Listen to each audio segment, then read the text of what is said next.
Hello fellow Star Wars fans and action figure collectors, Finley002 here. As you see, what I've got before you is the latest Target exclusive battle pack called the Villain Set 2012. Comes with one must-have action figure with this Snaggletooth here, and two basic repacks. The Tusken Raider, and of course Boba Fett. This video, however, is not a review, really, of these figures.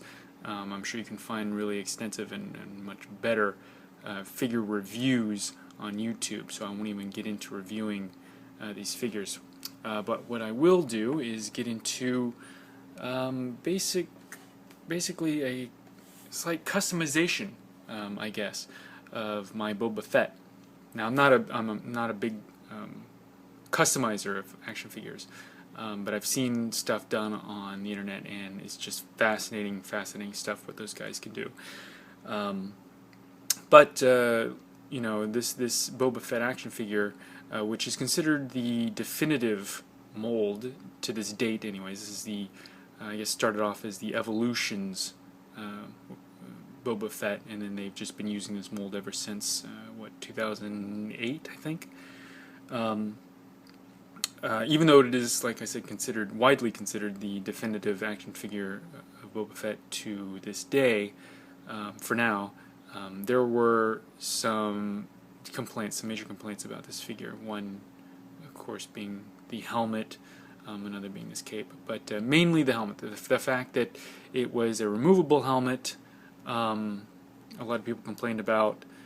Because the diehard fans, anyways, because it was not really canon. He never removed his helmet in Empire Strikes Back or Return of the Jedi. So, you know, I appreciate it. I dig it. I appreciate the effort. But yeah, it's not canon. And the problem that I do agree with when it came to the complaints is that this helmet is very soft. It's very rubbery. I mean, it's so soft that you could consider this soft goods. This is a soft goods helmet, and it's slightly undersized. Not drastically so, but slightly undersized, to the point where the figure's face dictates the shape of the helmet. And what I mean by that is that his nose ends up pushing out the front of the faceplate, and if you can get that glare, you can see that there's a slight curve to his faceplate, and he's got kind of, I don't know if you can see that, let me get that in focus, you know, he's kind of got like a bird beak of sorts. It curves. There's a curve to the front of his helmet, and because that it pushes out the front of his face, it also brings in the sides of his helmet.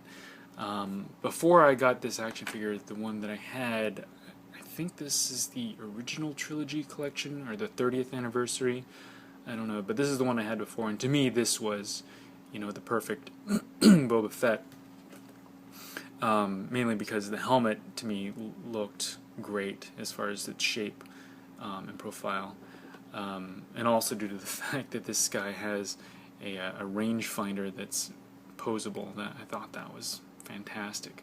And I mean, if you compare them side by side, even after I got the Evolutions, Boba Fett, or at this time, by the time I bought him, I guess he was on the vintage card, but he looks so much slimmer.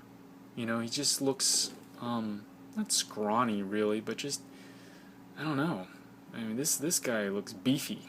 I know he didn't look like that in real life, but I mean, this guy looks like he could really kick some ass. He looks like a real bounty hunter. And simply by comparison, the Evolutions guy just looks thinner. But, you know, the fact that he came with his Empire Strikes Back color scheme, I thought was fantastic. So I dug it. But now that, you know, I bought this villain set, I had two Boba Fetts now. You know, what to do, eBay or delve into some customizing. So I decided to do the latter and address the issue of the helmet. So, two Boba Fetts, two helmets, two heads.